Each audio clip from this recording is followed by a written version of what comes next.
소송을 제기하기 전에 상대방이 가지고 있는 유일한 재산을 가압류하여 상대방이 소송을 진행하는 동안에 재산을 처분할 수 없도록 조치할 수 있는데요. 이전에는 종이로 작성한 채권 가압류 신청서를 법원에 직접 제출해야 했지만 2011년부터 전자소송을 도입하면서 어디서든 전자로 문서를 간편하게 작성하고 제출할 수 있게 되었습니다. 그럼 이번 영상에서는 전자소송으로 어떻게 채권 가압류 신청서를 제출해야 하는지 알아보도록 하겠습니다.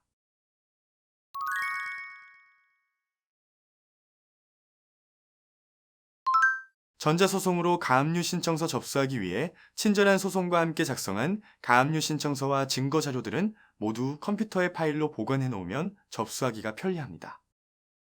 가장 먼저 포털 사이트에서 대한민국 법원 전자소송을 검색하여 홈페이지로 이동합니다. 그리고 사용자 등록을 통해 회원가입을 하고 전자서명을 위한 공동인증서 등록까지 마쳐야 신청서를 접수할 수 있습니다. 다음으로 서류 제출 메뉴에 커서를 갖다 대면 소송 유형 항목들이 나타나므로 필요한 소송 유형 항목을 선택할 수 있습니다. 이번 영상에서는 민사소송을 진행하기 전에 가압류하기 위해 민사서류로 이동합니다. 민사신청에서 자주 찾는 민사신청 서류를 살펴보면 기본적인 서류들이 상단에 고정되어 있으므로 민사 가압류 신청서를 찾아 선택합니다. 또는 서류 검색으로 넘어가 가압류 신청서라고 검색한 후에 민사 보전처분 관련 신청인 민사 가압류 신청서를 선택하여 줍니다. 가압류 사건과 관련된 소송이 진행 중이라면 사건 번호를 입력하여 주는데요. 이번 사례와 같이 소송을 진행하기 전에 가압류를 신청하는 경우라면 본안 사건 없음을 체크하고 확인 버튼을 눌러줍니다. 그리고 전자소송 동의란에 체크하고 당사자 작성 버튼을 누르면 본격적으로 가압류 신청서를 작성할 수 있습니다.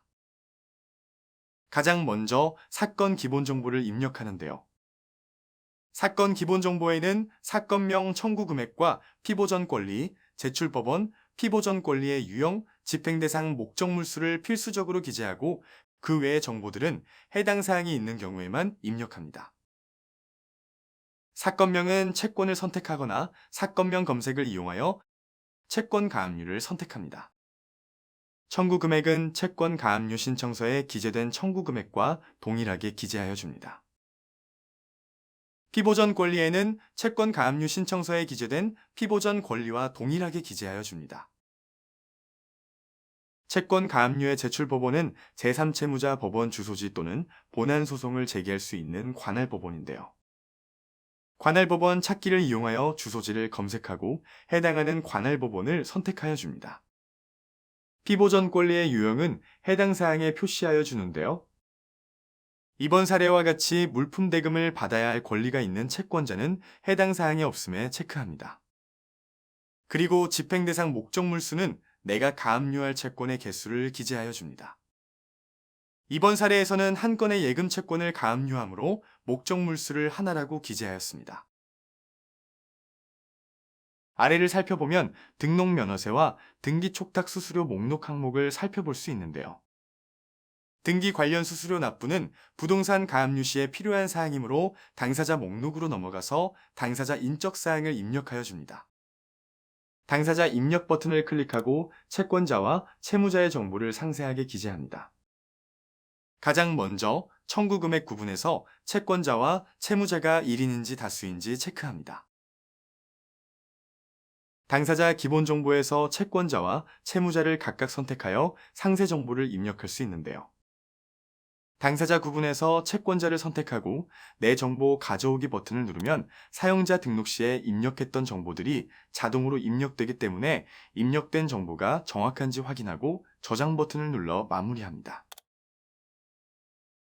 다음은 당사자 구분에서 채무자를 선택하고 인격 구분에서 자연인인지 법인인지 선택합니다. 그리고 필수 입력 사항인 당사자 이름과 주소, 송달 장소, 국적을 순서대로 입력하고 저장 버튼을 눌러 채무자 정보 입력을 마무리합니다. 다음으로 당사자 구분에서 제3채무자를 선택하고 제3채무자의 인적사항을 기재하는데요. 이번에는 채무자의 예금을 가압류하기 위해 제3채무자가 금융기관이 되므로 인격 구분에서 법인을 선택하여 줍니다. 그리고 필수 기재 사항인 당사자명과 대표자 표시와 성명, 주소는 해당 은행의 법인 등기부에 표기된 대로 기재하고 저장 버튼을 눌러 마무리합니다. 당사자 목록에서 모두 입력한 당사자들의 정보를 다시 한번 확인합니다. 다음은 신청 취지와 신청 이유를 기재합니다. 신청 취지는 친절한 소송과 함께 작성한 신청 취지를 붙여넣기 합니다.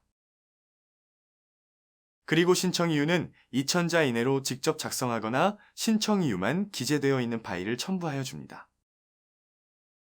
그 다음 목적물 입력 버튼을 눌러 목적물 내역을 입력하여 줍니다.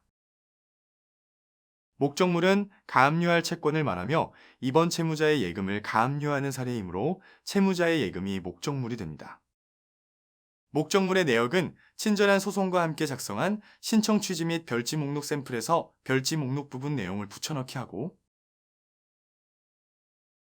저장을 눌러 목적물 등록을 마무리합니다.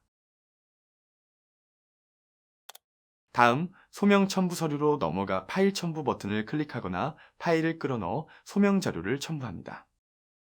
소명 자료는 신청 이후에 기재하였던 순서대로 첨부하고 등록 버튼을 눌러 파일 첨부를 완료합니다. 파일 첨부가 완료된 소명 서류는 필요에 따라 서류명을 수정할 수 있는데요.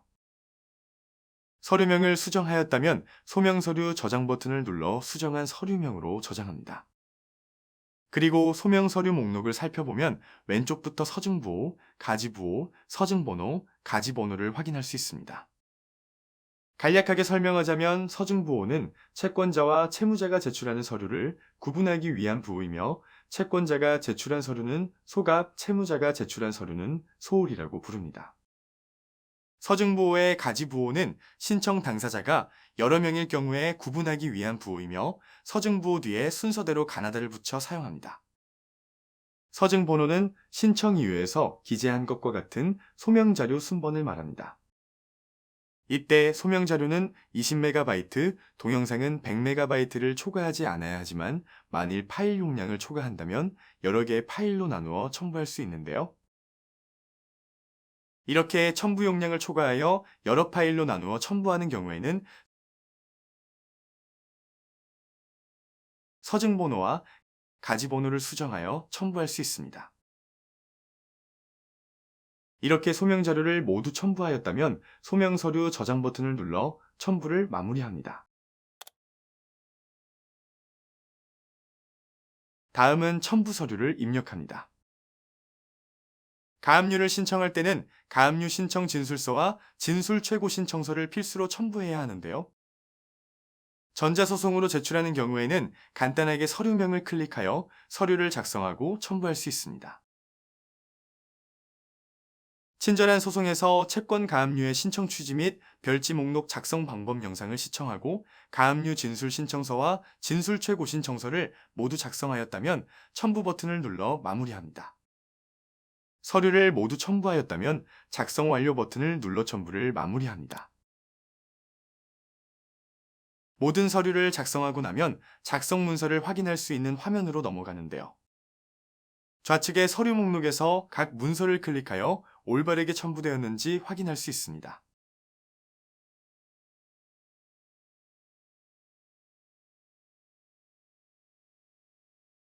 다음은 소송 비용을 납부합니다. 가장 먼저 인지액과 송달료가 각각 얼마인지 확인합니다. 그리고 납부 방식을 선택합니다. 가상계좌는 법원에서 가상계좌번호를 발급받아 해당 계좌번호로 소송 비용을 납부하는 방법입니다. 인지액을 납부하기 위해 납부 당사자 선택을 눌러 납부 당사자를 조회하고 선택합니다.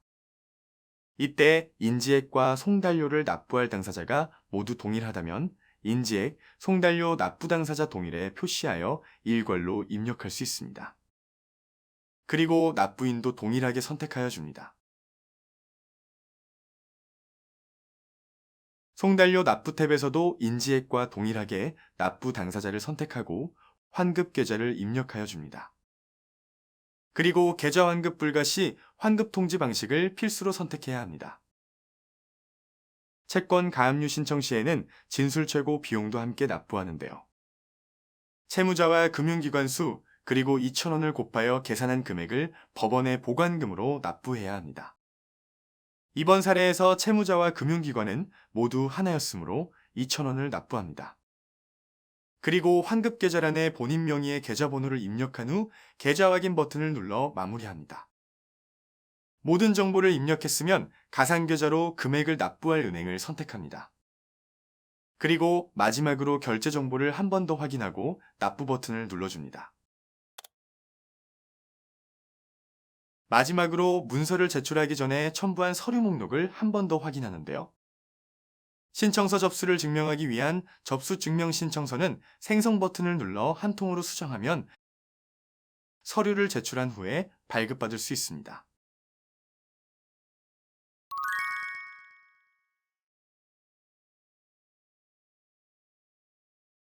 이번 영상에서는 전자소송으로 채권 가압류 신청서를 제출하는 방법에 대해 알아보았는데요. 각 사례에 맞는 영상을 시청한 뒤에 채권 가압류 신청서를 작성하고 소명 자료들을 모두 준비하였다면 언제 어디서든 전자소송에 접속하여 채권 가압류 신청서를 제출할 수 있습니다. 그럼 여러분들도 간편하게 채권 가압류 신청서를 제출해보세요.